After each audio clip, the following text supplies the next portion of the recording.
outside of the litigation, we've been able, to some extent, to change the ways in which, potential lawyers, potential advocates, potential judges and magistrates in this country will think about these issues. The litigation work is beginning to seep into classrooms, to seep into conversations around policy. It's beginning to seep into conversations around what policing looks like for an inclusive country. It's the larger effects of it that are more difficult to, quantify, that are going to be more useful in the long run. The master's tools will never dismantle the master's house, Audre Lorde famously said. They may allow us to temporarily beat him at his own game, but they will never enable us to bring about genuine change.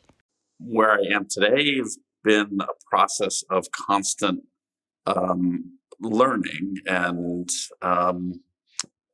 building on values and experiences. And the first set of them that I developed in the post 9/11 era was a kind of radical understanding of power and how it works and how it's designed to consolidate, generate fear on the one hand and strip others of rights on the other hand, and marry those two in a narrative that perpetuates to continue to deny people rights. Chad Dobson, the founder of the Bank Information Center and the architect of most of the World Bank reform campaigning, once told me, "What's the difference if I give you $5,000 to write a brilliant legal brief, or I use $5,000 to make a street puppet? If I get the same outcome, what difference does it make?" It hurts as a lawyer to be compared to a street puppet, but it's worth remembering that there's a point there. In the long movement for social justice, the lawyers are simply a tactic, just like a street puppet. Certainly we lawyers might be better than street puppets in figuring out campaign strategy, but we bring our own risks as well. We tend to put everything in legal terms, professionalizing and sanitizing the language. And that also disempowers the community and takes their voice away from them. The lawyer's role is to recognize that bias and to offer the choice to their clients of whether they'd like to tell their story through lawyers, through street puppets, or in their own voice. After all, the people we represent have to live with the consequences of our advocacy. They should be given the agency to use their voice if they choose to. In that way, at least they can gain some form of narrative justice. Of the many things that Marissa and I discussed on long canoe rides in the Amazon, one of the biggest questions was, what do we do when we are asked to support community goals that on their face appear to go beyond the mission of our organization and thus the priorities of the environmental and human rights movements, or worse, risk undermining or harming the environment and human health. So to illustrate this question, we were supporting the community of Nueva Chakra, and we had originally visited that community for the first time because we could see that they had been affected by a multinational oil company that had harmed their environment and threatened their health. And litigation, the strategy that we came to discuss, could contribute to ensuring a full remedy, to deterring or preventing future misconduct by that company, and on a broader scale could challenge corporate impunity of this and similar corporations. But as we could have anticipated, the people of Nueva Chakra had a variety of goals, including some that were understandably of a much more immediate priority to the community, including, for example, negotiating better terms in a labor contract with that same company. The people of Nueva Chakra frequently felt at risk of being cheated, and to a certain extent, providing any legal advice or support, even if it was limited to matters of employment, could be a means of increasing community power in changing their relationship and the power dynamics with the company. But in that moment, our broad goal of building community power appeared to be, or felt at least, at odds with our more specific goal of pursuing a remedy for the environmental and human health harms that they'd suffered, and specifically in this case, the resulting lead and cadmium in the blood and bodies of the people of Nueva Chakra. In addition to sort of legal interventions that I felt very compelled to pursue in challenging indefinite detention in Guantanamo and torture, one piece that became important was fighting this sort of clinical authoritarian assertion of power through stories about clients. and menacing the government's claim to a need, military necessity, with stories about my client in Guantanamo and his family, and the contradictions in the legal regime they created, and exposing all the absurdities and that, total assertion of power, and then contrasting with the humanity of my client and other clients. That's sort of a narrow aspect of how I got some intuition about how to work against power.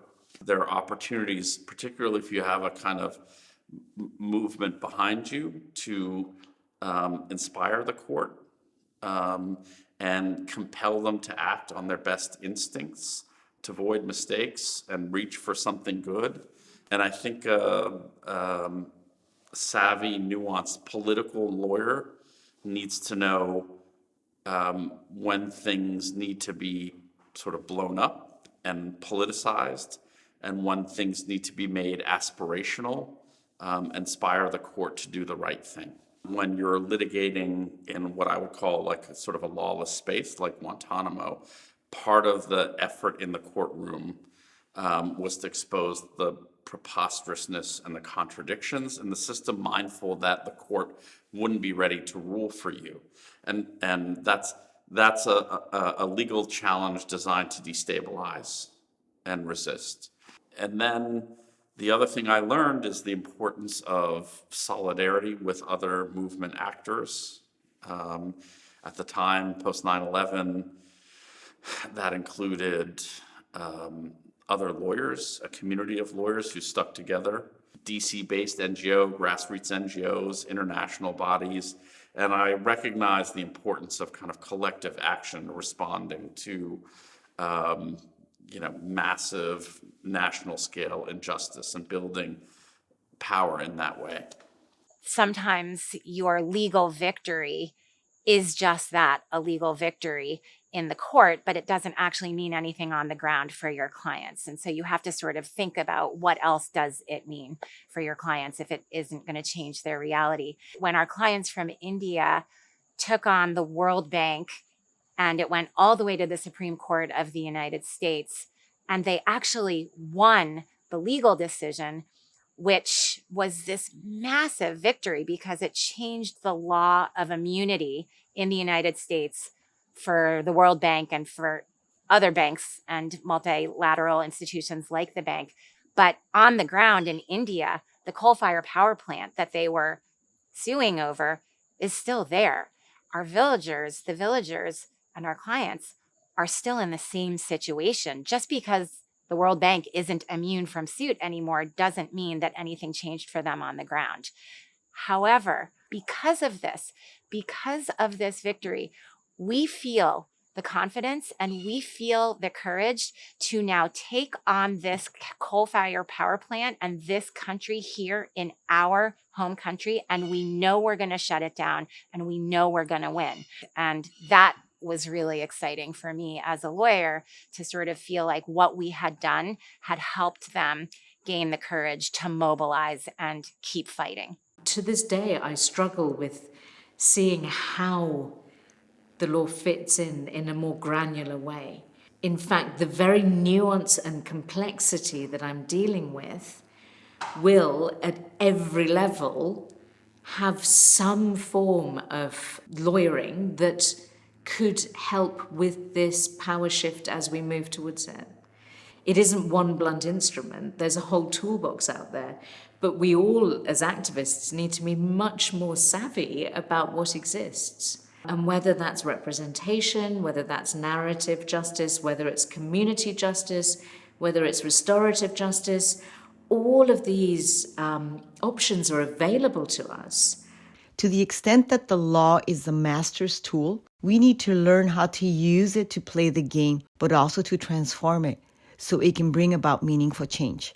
I was in Guatemala before I actually became a lawyer, but the thing that I was doing as a human rights accompanier was working alongside people who were impacted by the massacres in the early 80s. That was, for me, like an aha moment, I guess, because I saw how the lawyers were using the law as a way to bring historically marginalized people into a political sphere. And I saw how that piece of litigation was kind of the spark for all the folks who were witnesses or who were victims of these massacres to join together and not just come together around this one case, but actually be able to speak and make demands. That was actually the thing that inspired me to even be a lawyer, because I was able to kind of see if we really put the law at the disposal of people who are most marginalized, perhaps it is possible to shift power relations in a way that actually will shift systems as well. I talked about lawyers being, for people like me, this barrier or this layer of protection and safety. And I think that's something that is so significant, that even if you don't belong to this community, I still need someone like that. I need someone to be in that space so I can continue to do my work. In being in that space and defining what my legal rights are and what my legal protections are is so important. And it is important in a way that I previously had underestimated and have previously not valued, honestly. And now I think it's important for all of our organizing spaces to have access to that.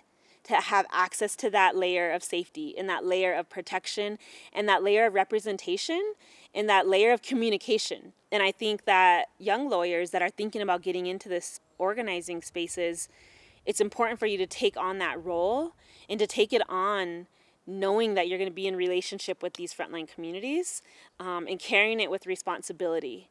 And so not going in as a savior and not going in as someone to save the day or someone that, because you have access to that Western knowledge in this legal framework, thinking that you know more, but knowing that you're going into it with a skill set and with some knowledge that folks may not have access to, and then you are also going to gain access to their knowledge and their experience that you may not have, and doing it in a way where you're in relationship with each other and you're doing it collaboratively, not separately, and not for ego and not for the benefit of anything other than everybody's benefit.